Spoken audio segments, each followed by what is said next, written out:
My name is Joseph John. I've been a steering committee member at KSE for the past 6 years. I'm actually a pinch hitter for Sang. Sang Lee, he's the president of KSE. He had an urgent business trip a few days ago. He called me up, and I'm here. So if any of you guys came to see Sang, this is a good time to leave because he's not going to be here. But I also happen to feel uniquely qualified to moderate this panel because I also quit my job 2 years ago to pursue my own passion, for which I have a lot of regrets. Um, and I'm only half joking, and here's our speaker. Yay. Can we welcome him with an applause? Yeah. I think you need to get mic up. So while he's getting mic'd up, let me do a proper introduction of both of our speakers. I think, yeah. So we'll start with Selena.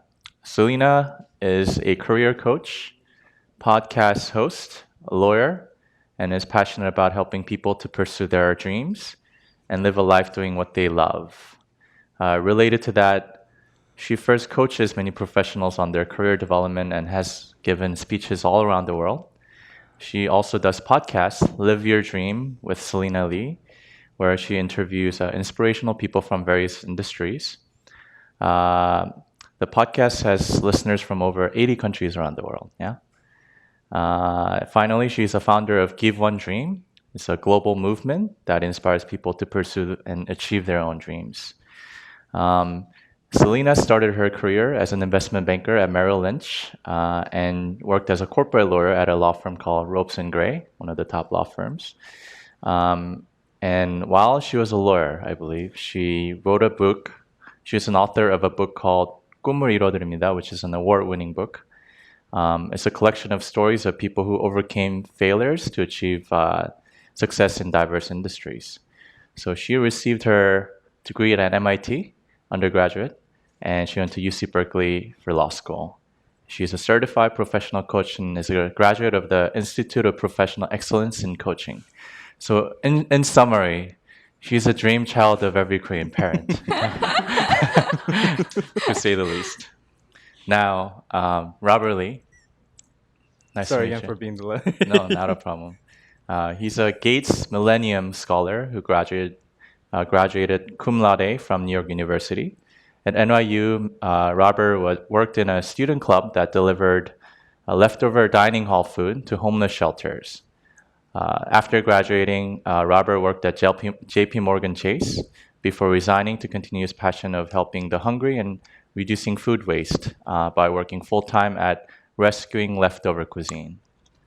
So Robert has been honored as a CNN hero and Forbes 30 Under 30 for social entrepreneurship, and NYC Food Policy 40 Under 40, and Youth Action Net Fellow.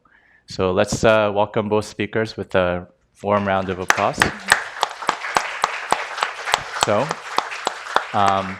before we get into more intimate questions, I want to start off by asking a brutally honest question, and you have to be brutally honest too, okay?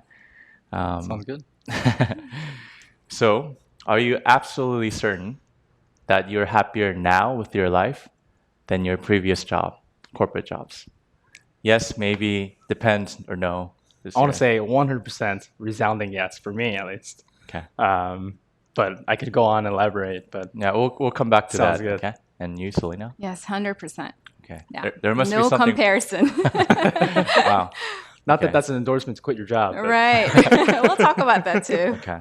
Now, let me pick your brain because I'm trying to figure that out myself. For me, it's actually depends because in certain aspects of your life, certainly it's rewarding. You feel empowered to do something you find meaningful. But on the other hand, you also have to sacrifice a lot, right? Right. Whether it's social life, relationship, financial rewards. So we'll come back to that question. But why don't we start with your early childhood? And maybe you can share a couple of the instances that shaped you into who you are in your upbringing. So for Selena, I would like you to talk until the point of Ropes and Gray. And for you, JP Morgan. Okay? Sounds good. Cool.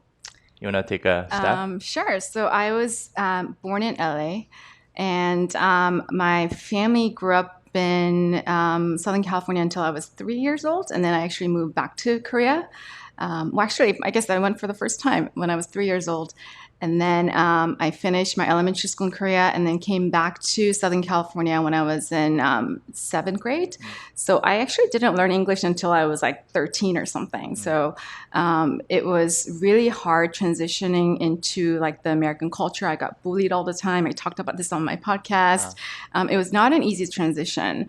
And I remember like back then being Korean American or speaking Korean wasn't like a very cool thing to do like it has become. So it wasn't really fun being Korean American or being fluent in Korean. And then later on, I realized it was actually a huge asset because now I get to write a book in Korean and have, I guess, people who support my work. I think growing up, I didn't really know what I wanted to do. Like, when I remember one of my very early childhood dreams was to write a book. I had no idea what type of a book I wanted. I just wanted a book with my name on it. And that was just like, I've always been a big reader and I thought, oh, it would be so cool if I can just like one day grow up and write a book. And that was my very first early childhood dream. And other than that, I think I just grew up being told this story that as long as you work hard and to go to the best school that you can and get the best job that you can, then somehow I would end up being happy and successful. So I did the very best that I could to get into the best college that I can and then get a job as an investment banker. And then I went to law school and then became a corporate lawyer at a big law firm in New York City. And it was actually a really shocking moment for me because I felt like I had finally made it. I thought my ultimate destination was to work at a big law firm in New York City. And I've always been focused on like the short-term goals, right? What's next, right? And then I had finally arrived to what I thought I had wanted to be all my life, which was work at a big law firm in corporate, as a corporate lawyer. I was working in a fancy office, had a secretary, all those things. And I felt so empty. And I felt like I won the race, but I was in the wrong race. Like no one told me that before you start running in the race, you have to think about what race you want to sign up for. And how is it that nobody told me that? So it was very ironic because externally everything looked great. I was, had this job and the title and then the schools that, my parents were proud of me. But inside, I was like more unfulfilled than ever. I no longer had the short-term goal to distract me from thinking about like who I am and what I wanted to be. So that's when I thought, I remember like being really like sad and not like I'm a very happy person, but kind of a little bit depressed. And then my dad was like, no one can get you out of the situation. I'll be supportive, but you have to do whatever it takes. So I was like, okay, I'm just going to do whatever. Like I no longer had to do things to get a better job or, boost my resume to get into better school, right?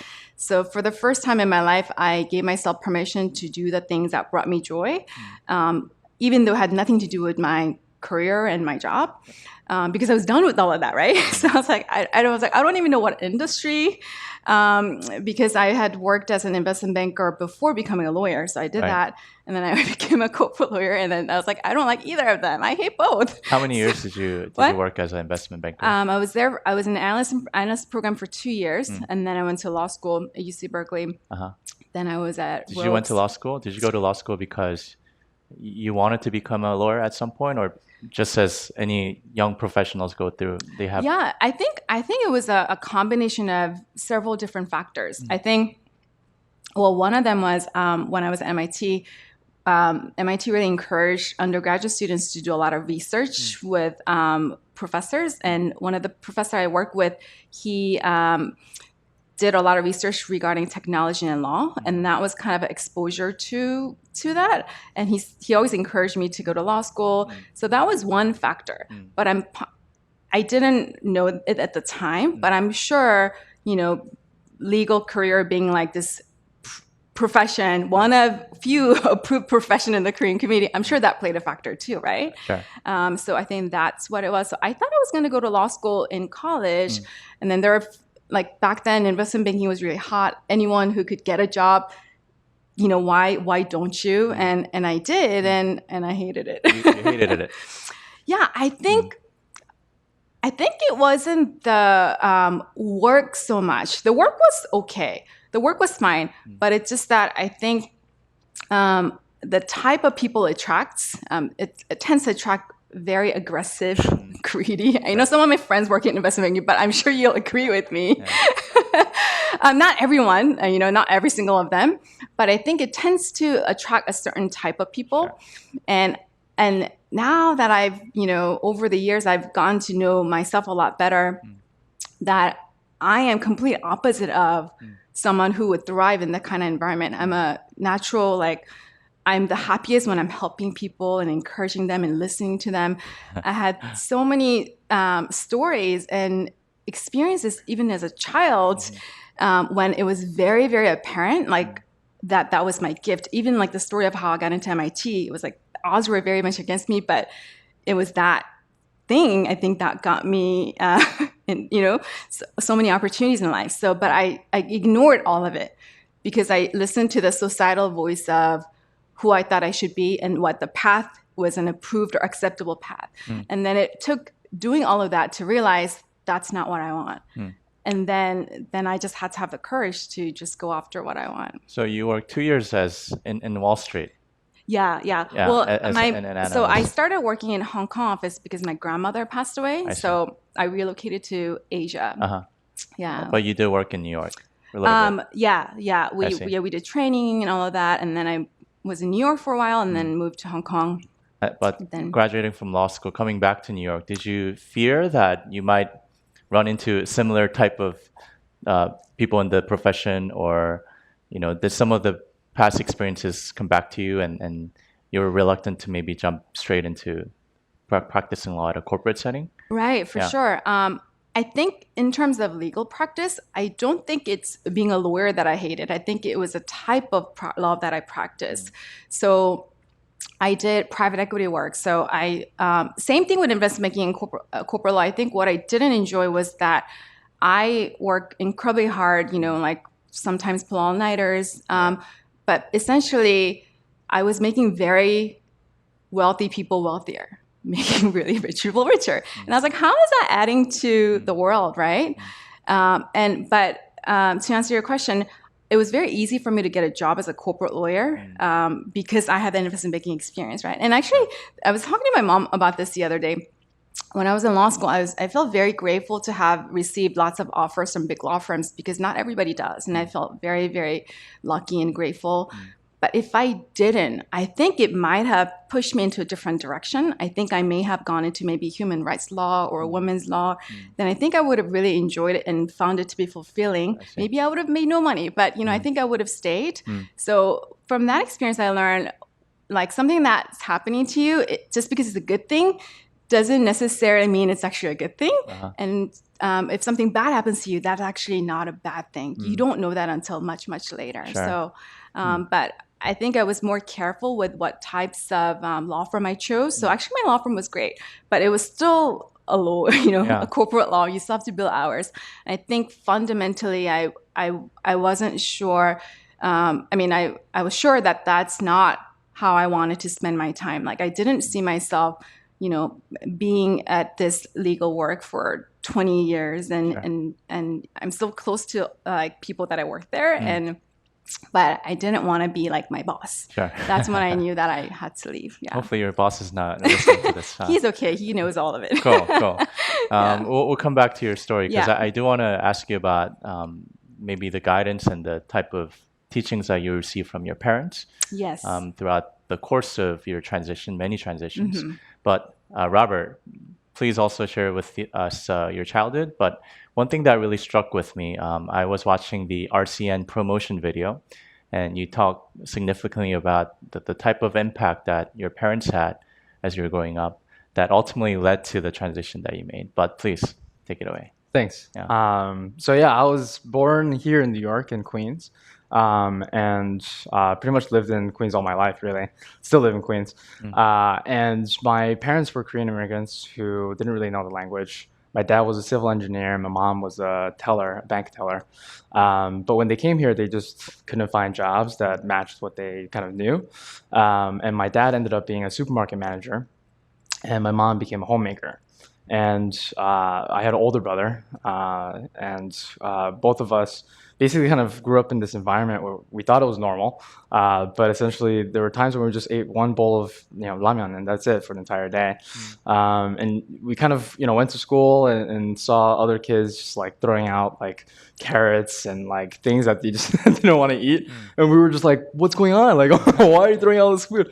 And growing up like that, I think we didn't really again think it was not normal. We just kind of thought that was the way of life and that's how everyone lived life, and so we didn't think they were like we were out of the ordinary or anything like that. As typical kind of Korean parents would do, kind of pushed us in the direction of education to kind of break out of that kind of cycle. And I was lucky enough to go to Stuyvesant, where I was, great at math, which was really key to to kind of getting a Gates Millennium Scholarship that allowed me to go to NYU for free. At NYU, that was when I came across a club that brought leftover dining hall food to homeless shelters, like you described, and it kind of, I think it resonated on me in terms of my personal background and kind of what I've kind of seen in terms of wanting to rescue food on my own, and then seeing how this club was able to actually like formalize it and do it in a bigger and more formal way, kind of made me realize that I wanted to help in whatever small way I could. And so I joined that club. As a freshman, I joined the executive committee of the club and asked like a ton of different questions that they probably thought were really annoying. But I was like asking them stupid questions like, "Oh, why don't you work on weekends? Why don't you work at all the dining halls?" Like the arrogant person I was.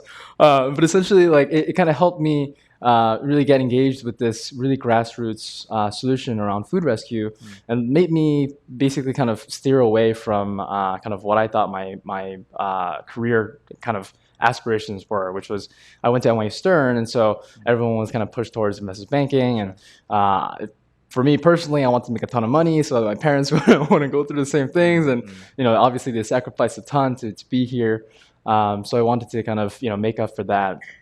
But this club really kind of brought me into this space of food rescue and learning a lot about food, like, City Harvest and the food bank and how they operate, and really kind of combining the elements of education in the finance world and the business aspect and applying that to the nonprofit space, where really not a lot is kind of formalized in terms of actual organizational structures and incentive models, and kind of monetary incentives.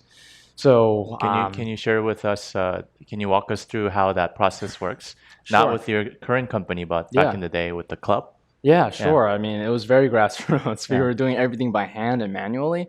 We used Google spreadsheets to basically get people kind of engaged in the organization, and then we would just go to a dining hall when it closed at 9:30, and then we would just walk it with our bare hands, with aluminum tins, and just walk it over to a homeless shelter called the New York City Rescue Mission. So it was like right on NYU campus, walk straight down Broadway to 90 Lafayette, and it was kind of a really easy way for us to kind of see the impact immediately, because you would see the cafeteria, the dining hall about to throw out the food, and then you would see the line of people and the people at the front desk and people at the homeless shelter actually eating the food. So I mean, that evolved over time, and we realized that we could do this not just at NYU, but also create a business model around it to make sure that the food donor partners can get financial incentives and allow for this to be a more organically growing, but also recession-proof nonprofit organization that allows us to kind of make the universal standard food rescue rather than the exception. Sure. And during the whole time and until you got that employment letter from JP Morgan, Yeah. did you have in your mind that at some point you want to turn this into an entity or some sort of business idea? Not at all. Not at I mean, all. I was always focused on kind of my finance career and making as much money as possible. When I was talking to my professors about Two Birds, One Stone, which is the club that brought leftover dining hall food to homeless shelters, the advice that I got from all my mentors, everyone, all the professors, my parents, was always, go into a corporate career, make a ton of money, make a lot of connections, build your foundation, build your base, and then, be like Bill Gates and like give your money away at the end.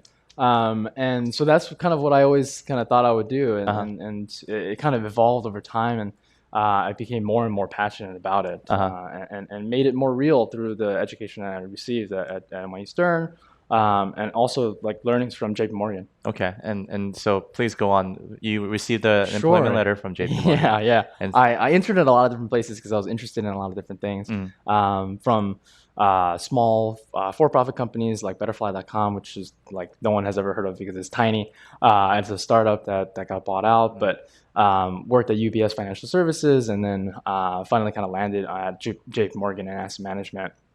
And I just really kind of was interested in kind of smaller models and kind of high growth organizations and companies. And so I wanted to kind of learn asset management and really learn how companies or how large companies choose their portfolio of smaller companies that get investments. And so ended up getting a summer offer in my junior year. And finally started thinking about what my life would be like after college, which is probably way too late. So in senior year, I realized I wouldn't be doing anything like I was doing at Two Birds, One Stone after I graduated. And it kind of made me really realize that without that piece, I wouldn't feel almost whole, and I would be missing something. And so ended up spending my entire senior year just trying to create Rescuing Leftover Cuisine. And which, by the way, was a name that we kind of tacked on there as a temporary measure and ended up being permanent. So, I think as we kind of grew and expanded, we realized that we needed a part-time or at least a full-time person, and ended up kind of taking the risk and going for it. I see. So Merrill Lynch, JP Morgan, and Ropes and Gray, these are some of the best corporations, inarguably, where you can work in New York, and obviously places where if you're typical Korean parents would like their sons and daughters to work in. Tell us about that triggering point where you make that firm decision. This is not my life. I want to pursue something more. Earlier you mentioned briefly about you wanted to give yourself a little time to go venture on your own.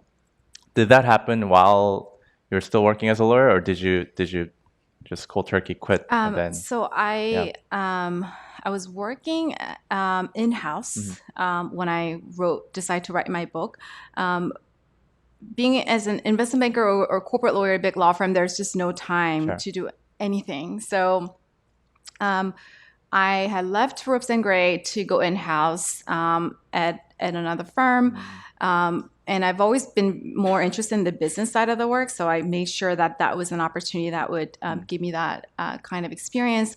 And then it was at a point where like I felt like I've done everything right, but my life felt so wrong that I was just going to do whatever. So, and for the first time in my life, I gave myself permission to do the things that brought me joy, even if it had nothing to do with my job. Up until that point, I think I was always doing things like, oh, is it going to help me get into a better college or get a better job? But I was done with all of that. So and I think it was very interesting because like when I opened myself up to different opportunities, I started to I started to see different opportunities that I otherwise would have never seen. Sure. I was sort of randomly invited to host a talk show for Korean American Broadcasting Television, which no longer exists. Hopefully I didn't make that go bankrupt. But this is before Netflix days when people actually watched cable channel to watch Korean dramas and stuff like that. So I hosted a talk show, and I had no experience, but for some reason, I was a guest on one of the show, and then the company called me the next day. They're like, would you be interested in hosting a show? I'm like, really? Me? Like, I don't have any experience or background. Like, why would you think that I would be the right person? And they're like, why don't you try? And because I was at a point in my life where I was just going to do whatever it takes. It's like, okay, so I did that. And it was so fun. So I would, and it was really interesting because up until that point, I was always surrounded by people like me, right? All my friends were either in finance or corporate law. They went to very similar schools, had very similar life experiences, work experiences. So I thought it was my fate to be miserable at work. It's like that was like the reason why you get paid. And when I started to meet other people who are incredibly successful in other industries and actually like really love what they did, and they were incredibly successful at it, and they like really like they were so happy. I was like, oh my God, this is like possible. So then I thought, and I've always knew that I wanted to write a book one day. And then that's when it clicked. I was like, oh, maybe I could write a book about interviewing people. I've always knew that I wanted to write a book and have a book with my name on it. I didn't know what type of a book. And that talk show led me to give me an idea for the book. So I was still working as a lawyer, but I was like every weekend and at night, like I disappeared for like a year. Some of my friends thought I was not in New York anymore. And I worked on my book, and then it got published. My mom was so against it. She thought I was crazy. She's like, who do you think you are to think that you could write a book? You only went to elementary school in Korea. People who get their PhDs in Korea don't write books. It's like, 아무나 책 쓰는 거 아니다. 네 할 일이나 잘해라. And I got into so many fights with my mom, and like, I was so hurt because she was like, I thought like everybody can laugh at my dream, but you're my mother. Right. You should be supportive of my dream. And she's like, I really don't think you can do it. And then and I was like, I would cry and I would get into fights with her. And then my sister on the other hand was really, really supportive. And she's like, you're going to prove mom wrong. You're going to do this. So I every night I would I have two things that I do every night before I go to sleep. I think of 3 things that I'm like really grateful for that day. It could be like totally random, like maybe the subway came on time or the coffee tasted good or whatever. It just puts you in a good mood, because when you're trying to go to bed, it's like when you worry a lot. And then I visualized my book at a big bookstore. I had not even written the book yet. And I didn't know what it would look like or what it would be called. But I would vaguely see the image at a big bookstore in Korea. I would also imagine myself giving a talk in front of groups of audience like this, like sharing my experience of how I made my dream happen.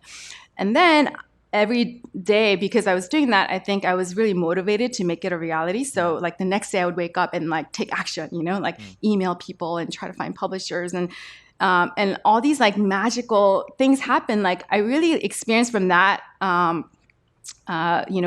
me pursuing my childhood dream of writing a book, that if you really like believe that you can make your dream happen, and you take action to make it a reality, like so many amazing things happen. It's like the universe or like stars align, and you start to meet all these people, and people come your way. Kind of like if you are in the market to buy like a red car, you all of a sudden start to see red cars everywhere, right? But were they never there before? No, they were always there, but you weren't paying attention, right? But once I said I'm going to write a book, I started to see all these opportunities, and like my mom also said, like, who's going to publish your book? That's never going to happen for you. And then I ended up meeting a very famous author. That's like a long story. And I just like told her like, this is my dream. And she put me in touch with her publisher. My book got published by one of the best publishers in the country, and all these things. And then tell us about the book very briefly. Yeah. Oh yes, so it's called 꿈을 이뤄드립니다. It was actually published like 7 years ago, so long ago. I interviewed 9 successful Korean Americans in 9 different industries. My biggest question then and still now is, how do people figure out what they want to do with their life? Like, I don't know. Like, we don't learn that, right? Like, when you're young, your teacher gives you homework. You have to take this test and do all these things. But there's no blueprint for how to figure out your life or your career. And certainly no one told me that. So I was very interested in hearing from people who are not just successful by the societal measures, financially successful, hold certain titles at certain companies, but they were very incredibly fulfilled and happy and doing the work that they believe is meaningful. And how did they figure out that's what they wanted to do? So I got rejected more times trying to write this book than I had ever been up until that point. But I stalk people. I would show up at events, like people that I wanted to interview. I would call them for months. I would like email them. And then eventually they all said yes. And I asked them, like, there were some of them who were very, very famous. And Can you eventually, give us names? Yeah. yeah. So Howard Koh, who was the Assistant Secretary for Health, he's a professor at Harvard now, and he's from the very famous Koh family. So his brother's Harold Koh. So he was really tough because he was working at the government at the time. So like the story as to how I got him to say yes to being interviewed in my book is like another story. But that was incredibly difficult just to get him to be interviewed by me. But again, if you really believe it's going to happen, you can make it happen. Dennis Hong, who's a very famous robot scientist, he's a professor at UCLA. I think he's like a celebrity in Korea. I also interviewed him on my podcast. Chef Hooni Kim, who quit med school to become a chef, he should actually be here. I interviewed him for my book, and then also on my podcast. So so I just kind of reached out to people, and then that's when I learned that you really can make your dreams happen. And the funny thing is, after my book got published, it did very well. You know, all of a sudden my life changed. I was a person who was now invited to do press interviews. I was invited to give talks at so many different places. And then my mom started to brag to her friends. And then I was like, you don't even have any bragging rights. You're not supportive of my dream. And then Would you say she's a tiger parent? No, she really wasn't. She's actually a very supportive and loving mom in all other aspects, but she's also very realistic. You know, she didn't think that because she's like, maybe you could write a book in English, but not in Korean. Like, who do you think you are? You know, because I only went to 6th grade, right? It's like, no one writes a book like that. But I believed that I could. And then so she just started bragging it. And then I asked her, like, why were you so against it? And for the first time in her life, she apologized to me. And she's a very proud woman. She'll never apologize. She said, I'm sorry, I was wrong. I really didn't think you could do it. So I was trying to protect you from getting hurt. So that's when I learned parents actually don't want the best for you. Like their role is, as a parent, is to protect you from getting hurt. So from their point of view, if the road that you're about to embark on has a high chance of failure, because they need to protect you, they're going to do whatever it takes for you to discourage you from doing that. And then, so wow, like I'm so glad that I didn't listen to her. So now she lets me kind of do whatever I want. And couple of years ago, I was at Tribeca Film Festival, and this very famous filmmaker, Spike Lee, was talking about how parents kill more dreams than anybody. I was like, what? That's my mom. I was like, I guess not just in Korean families, but so I think including parents, if somebody around you, especially, it can be incredibly hurtful when your loved ones, your family, your friends say no to your dream and say you can't do something. You have to really carefully consider, like, is it really true? And they all have their agendas as to why, they think that you couldn't or shouldn't do it. Also, I think that when some people say you can't do something, oftentimes a lot of people are projecting their insecurities onto you. So what they're usually actually saying is, if I were you, I wouldn't be able to do that.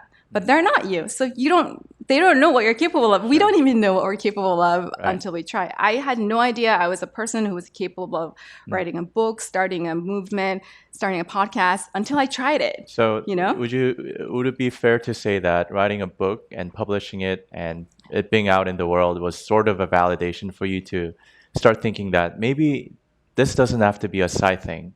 I can fully jump into this. While you hold on to that thought, I'll go to Robert. So, JP Morgan, how long were you working, and were you cooking this idea of running, like social business on the side, or what was that triggering point for you to make that jump? Sure, yeah. I think whenever I get asked this question, I always struggle because there's never been a triggering moment for me. It's always been a gradual kind of build up. I only worked at JP Morgan for a year, and it was it was a year because, like, frankly speaking, if I left before a year, I would have to give back my signing bonus. But that's like my non-press answer. I think, I think for me, the buildup was slow, right? Like, we started Rescuing La Cuisine while we were seniors in college. And we just wanted to kind of expand it beyond the borders of NYU. And as we brought on 5 new restaurants and started working with them. And it was challenging because we were working at different banks and we had a lot of obligations. But on nights and weekends, we would meet and we would just work on this. And it just kind of became a real thing as we worked on it. So we went from 5 restaurants to 25. And at that point, we had interns, but no office. So we met at 270 Park right here at our offices. And on weekends, we would have the interns come in to JP Morgan and they would get their assignments and then work throughout the week. It was insane. And then that's when, we realized we really did need a part-time person, full-time person. And people always ask, like, how did you pay yourself? Or did you pay yourself? Did you, like, not pay yourself for a year or two? I always did pay myself. And I think people really should kind of figure out the tangible and realistic aspects of quitting their job before doing something like this. So it was about a year, and then I left. But tell us a little bit more about that, because I think what makes both of you a little different from, other people who have a stable, secure job and then jumping into entrepreneurship. Their end goal at some point is exiting or making a lot of money or getting a lot of investment selling their service and products. But you guys don't operate with that type of mindset, right? Your end goal is social cause, is social good, right? So I think there needs to be something more than the idea of a financial rewards at the end, right? So for you, just making that jump, I'm sure it was like, you make it sound like it was a casual transition, but I'm sure, having come from, the story, your background story of your tough childhood and your immigrant parents. Yeah. I mean, it was definitely like I considered it like very thoroughly, and I did a bunch of projections of my my own cash and like showed my parents like, hey, I'm gonna still be able to give you payments and like help you pay rent and all that stuff. And my parents didn't speak to me for like 6 months after I quit. Really? I remember I quit in July in 2014. And then during Thanksgiving, my brother was like, "Oh my God, it's gonna be the most awkward Thanksgiving ever." And like, I went to Thanksgiving and we talked about everything but my job. And it's similar to your story in terms of like, once we started getting like recognition on CNN and like other things, they started like bragging, and I was like, "What's going on? Like, why are you talking about me as if I exist now?" But it was a hard transition in terms of like making sure that it would work. But there was a lot of work beforehand that went into making sure that it would work. Gotcha. And now I forget the second part of that question. Well, I'll come back to you because I do want to know the metrics behind how you guys actually operate financially. But Selena, so you jumping into full-time career coaching, podcast host, and array of other things, but you now focusing on just 2-3 things. So I think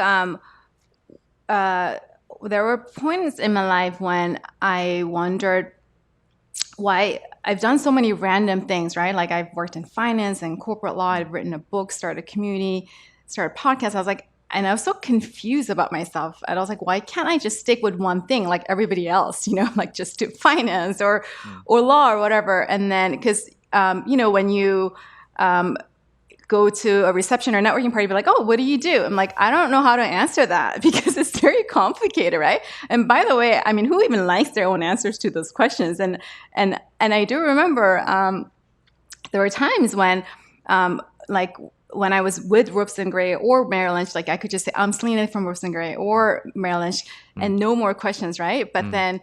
And for like some period after, when I was no longer affiliated with those brand name firms, I was like, "Oh my God, am I not as legit as I used to be?" And I wanted, and then that was a very scary moment for me, because if I'm going to place my sense of self-worth only if I'm doing something that other people think is good, only when I'm part of a big organization that other people approve of, I'm never going to be happy, because external things you cannot control, right? So then I decided I gotta have the courage to do my own thing. And then I was reflecting back on my life, and I was like, I've done so many random things that seem to be so unrelated to each other. But I found a common theme And all the things I've done, the things that brought me the most joy, all had common themes of people and stories. And it was a very eye-opening moment for me. That was my book and the podcast, all the talks that I give.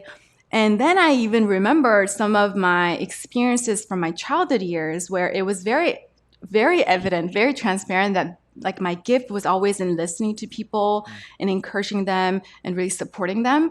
But I had ignored all of it to pursue the societal definition of success. So like, for example, I told you that we moved back to Southern California when I was in 7th grade, and my parents moved to a really good school district. So that way I would be, like be able to go to a really good high school.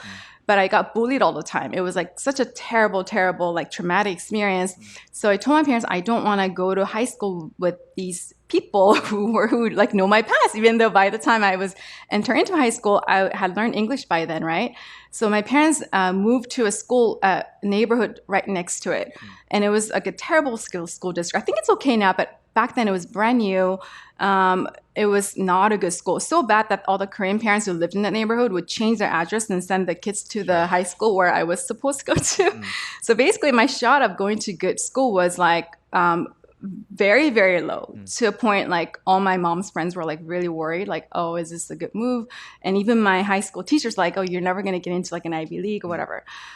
So I felt like my dream of, going to good school, including MIT, was like, shut down. Yeah. And I think one of the reasons why I got in, one of the big reasons why I got in was back then MIT required all the students who were applying, high school students who were applying, to have an interview with the graduate, someone who graduated from school, right? And the person who interviewed me was, I still remember him, he was an aerospace engineer. And he, we're just talking about his career path, whatever. And then he really didn't like his job and he didn't know what he wanted to do next. So I was just like asking him questions about his background, listening to his stories and encouraging him, brainstorming ideas, like maybe you could do this, you could do that. And then we just talked, and it was like 4.5 hours long. And my poor dad was waiting outside in the car. And to this day, he said he had to get very creative to go to the bathroom. And we started an interview during the middle of the day. And then when the interview ended, it was like completely dark, and I was super shocked. And I didn't have a lot to talk about myself because I was a high school student, right? It was all about him. And I was just listening to him. And then after, he wrote me a letter to say thank you. And then I got in. So back then, I think I kind of brushed it off as like some funny incident. But later on, when I started my coaching school, the first day of coaching school, I felt like I came home. It was like such a weird feeling. Like I felt like I was wearing, for the first time, clothes that was so comfortable for me that I could just do this and be myself. And I didn't know I was so uncomfortable in my other job until kind of like, I think it's same thing with relationship or profession. Like you just feel at home, like there's certain level of comfort. It just feels right? So I experienced that in my first day of coaching school. Then I remember, oh my God, like even in high school, I was a coach to him, I was like a career coaching him, right? So I think if so many people come to me like, I don't know what I want to do with my life, but if you actually really pay attention to your life and really honestly kind of assess, and this is hard to do it alone, which is the job of a coach and all of that. There is a certain running theme about everybody has gifts and talents that you're born with, but people who are able to utilize that and make it into profession will just achieve amazing things. But people who suppress it and tell themselves they can't because, oh my God, I just should work in finance or law, you're never going to get there. So that's something that I really learned the hard way. I see. So do you work full-time now as a career coach? Yeah. So I work as so career coaching is a big part of what I do. I obviously do podcasts and also growing Givandri in my community. And something that I really learned as a coach, working as a career coach, is that maybe it's okay for me to share, this is a Korean American community. Almost all my clients are Caucasians. It's very shocking to me. When I decided to become a coach, because I just know so many Korean Americans, I thought majority of my clients would be Korean American. I don't have a single Korean American client. And this was a very, very big shock to me, because when I give talks, I give lots of talks. And when I give talks in front of, non-Korean audience, I don't really have to explain what coaching is. And they all come to me, they hire me. My clients range from anywhere from early 20s to 60s. And then some of them make a lot of money, some of them don't. Like some are very early in their careers, but they'll come to me and say things like, I would rather invest in my future than buy a Prada bag. And I was very shocked because in my early 20s, I had no idea what I was doing. And this is why it was such a surprise because I think for Korean Americans, because we come from immigrant families, our parents emphasize the importance of education. So they spend a lot of money on hagwon, so we study for SATs. Then a lot of us get into really good schools. And then we maybe get a good first job, good second job, right? And I think then we think that we like made it, right? And I was like that too. And I was like spending unnecessary money on things that I really didn't need to buy. I didn't really know how to invest in my future. I think this is why white people win at the end, because 10, 20, 30 years later, like who's the founder, who's the partner, who's CEO, right? Almost cocky, all of them white, right? And I do think there's obviously a racism that plays a factor, but I experience a significant difference in the way that Caucasians prepare for the future, because the way that they come to me is very, very different. Like they say, multiple occasions they say, I want to invest in my future, then buy a Prada bag or whatever other expensive item. And they said, yeah, my parents told me to go hire a coach. All my friends do it. They like brag it like it's a sign of privilege and wealth. And whereas I think Korean Americans, we just don't know like how to figure out our next step. And this was something I actually didn't know. And I was that person who was like buying brand name bags and like doing things I had no idea what to do, right? So this is something that I really learned the hard way. And it was a big shock to me. I guess a good opposite example is the Roberts case, right? Yeah. You sort of figured it out by yourself. As a result, partly because of your upbringing, partly as a result of your college experiences and whatnot. So now you work full-time as a social entrepreneur yourself. How do you support yourself? Is the number justifiable?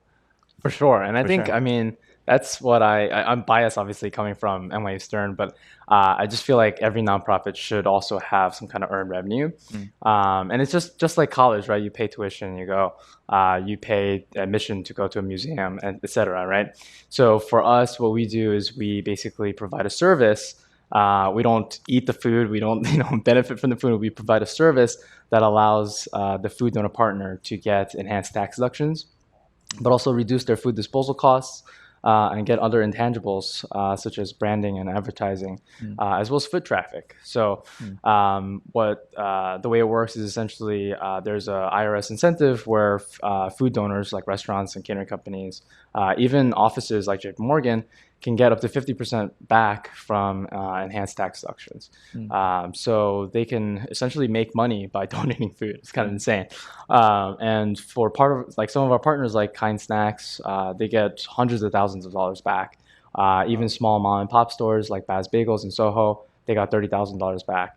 And so essentially we can charge them, we charge just a flat rate, $20 per pickup, and essentially allow for our services to be basically much more reliable than other nonprofits, because everyone's incentives are aligned, right? When we miss a pickup, we feel it, and we know that is tied to our existence, and we're able to kind of provide a level of service that other nonprofits may not care about, because they can just fundraise and it continues to exist by fundraising. Not that that's bad. I think it's just aligning the incentives and allowing for organic growth allows us to make this concept of food rescue more universal and allow it to be the actual solution rather than just another thing that for-profit food establishments can just do. So for us, we've been growing as fast as we can. So I went full time in 2014, so it's been about 5 years now, and we're still a pretty small team. We're at 8 full-time staff members. We're in 16 cities, rescuing about 1 million pounds of food every year. We're trying to see if we could kind of invest more in our technology. and get to a little bit more efficiency so that we can bring our next wave of food donor partners. The way I see it is kind of similar to like a for-profit startup in terms of getting our seed round from JP Morgan and friends and family. Before I quit, I made sure to kind of set up the relationship with JP Morgan to get some funding before leaving, and then looking at our kind of incubation period at Robinhood Foundation and Blue Ridge Labs as kind of our Series A, and then looking at our next step as our kind of Series B, really. So it's kind of we're trying to mirror ourselves in that kind of structure to also tell the story in terms of this is where your money is going and this is the growth that it'll spur, rather than this is the money that will continue to let us operate. It might be a technical question, and I'm sure you guys are curious, but was there like a strategic decision behind operating your business under nonprofit versus a for-profit company? Yeah. I mean, I always kind of want to make it clear, like you can do the same things as a nonprofit as a for-profit. I mean, one of the biggest employers in New York City is a nonprofit, and really it's a decision based off of business factors, right? So for us, we went to our food donor partners and basically interviewed them. This was kind of mandatory for our case competition, but essentially we asked them a ton of questions, and one of them was, would you work with us if we were for profit, like a B Corp? And all of them said no, because they were afraid that that we would turn around and sell the food. And so it was more about kind of building that trust around our food donor partners and the parties that we rely on to make our business model work. So yeah, there's always been kind of, I guess, opportunities for us to kind of switch over to a for-profit side. But, in terms of how we operate and for what we're doing and our goals in terms of making it universal and for every single restaurant to be doing this, we think the nonprofit option is the best option. Okay. I want to open it up to the floor, but before I do that, I just have one more question. Some of you guys might know, I was working, some of my past colleagues are here actually, so I'm careful, but I was working as an attorney in-house at a Korean government agency based in Manhattan. But I went to Cuba and then I ran into Korean descendants in Cuba. So I quit my job and then I've been working on making a documentary for the past years. My questions to you guys, just to pick up on your insights and wisdom, is what happens once your passion dies, right? So what happened was I was so gung-ho about telling the story. My passion was, going through the roof. And there's and you're also empowered by the sense of meaning that I want to tell the story. But what happens is you hit reality relatively soon, and I had nothing left. My passion was completely gone because I was really having a hard time with the creative process, and all you're left with is grit, sense of responsibility, right? So I wonder if you guys ever face those moments where, wow, like it's not really driven truly by this energy, but it's more out of responsibility and grit. So how do you overcome those stages? And yeah, it's a great question. I think everyone kind of runs into that in terms of it's not just a fun thing. And I think a lot of my friends kind of, especially at JP Morgan, once I quit my job, they were like, "Oh my God, that sounds so much like so much fun, and I want to do that." And I think it's hard. I guess it's easy to play up the easier elements and harder to kind of talk about kind of how much work is put in beforehand, right? In terms of like doing all the projections and making sure it works and proving that there is a market out there, and all the legwork that needs to be done beforehand. I think I definitely kind of there are moments in time where it's like, oh my God, like this is not going to exist tomorrow, or like and I think it's still better than kind of what I was doing at JP Morgan, only because at least I'm attempting to do it. And I think the passion element for me, because it built over time, it doesn't play as much of an element. Like it's definitely personal to me because of kind of my background and kind of the realities of like there are people who are food insecure and there's children who are skipping meals when they really shouldn't be, that make it really kind of personal to me. But it never was a driving factor. It was more of a kind of melding of an intellectual and emotional thing that made it almost common sense for me to do it. And so I never felt almost kind of that giddy excitement around doing this. It was more, it felt like, this was a Purpose. logical, progression of my career. No fear of missing out. Not yet, at least. yet, I think. okay. I mean, I think. I think the only last thing that I wanted to say was with the grit and the kind of responsibility of doing it. It's easy to burn out, and I see a lot of fellow entrepreneurs who really are like super driven and like working really, really hard. And at JP Morgan, also, you kind of work long hours and you kind of get used to it. But also, when you do that for passion, it's, I think, harder because it's higher highs, lower lows. And when it's your thing, it's more personal to you. And then I think one of the things that I've kind of learned was really kind of making sure that I do have a balance and making sure that I don't spend too much time on RLC and also expecting my staff and my full-time employees to not, to take days off, to not go crazy, not work on weekends, and, actually maintain a healthy balance to make sure that this is a long-term solution rather than let's see, just a get passion this project. done and then sell the company. Right, I see. Yeah.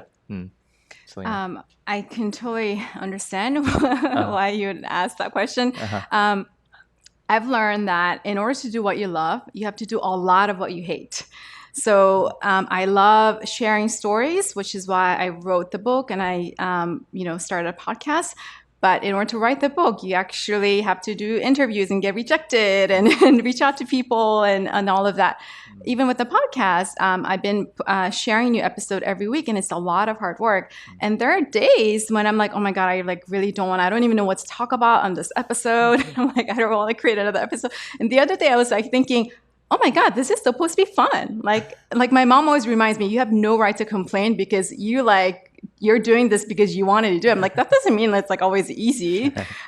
It's actually harder because at least with job and school, someone tells you to do something and then everybody else is doing it with you. Right. But the nature of creative work and entrepreneurs, you have to be so self-disciplined and push yourself, right? So it's definitely hard, and work does become a routine, right? Maybe the first few months of starting the podcast was so exciting because every week I would see listeners from new countries I've never heard of, and that was really exciting. And now it has kind of become a normal thing, and it doesn't necessarily excite me anymore, which is oh my God, what's wrong with me, right? So I think constantly reminding myself why I'm doing what I'm doing and why did I start it at the first place, right? And I decided to do what I do now because after interviewing so many people for my book and the podcast, and just through my career transitions, I had the privilege of meeting so many successful people. And then I saw a common theme of people who are very successful and very fulfilled at what they do. And it was that they really love what they did. They like what they did. And then they were very good at it. And then most importantly, they found what they do to be meaningful. So once I've kind of recognized that pattern, every time I've been presented with career opportunities, I've always test to see if it meet all of them. I've been presented with opportunities where it would meet 2 out of 3, but not 3 out of the 3. So that's why I decided I have to just do my thing.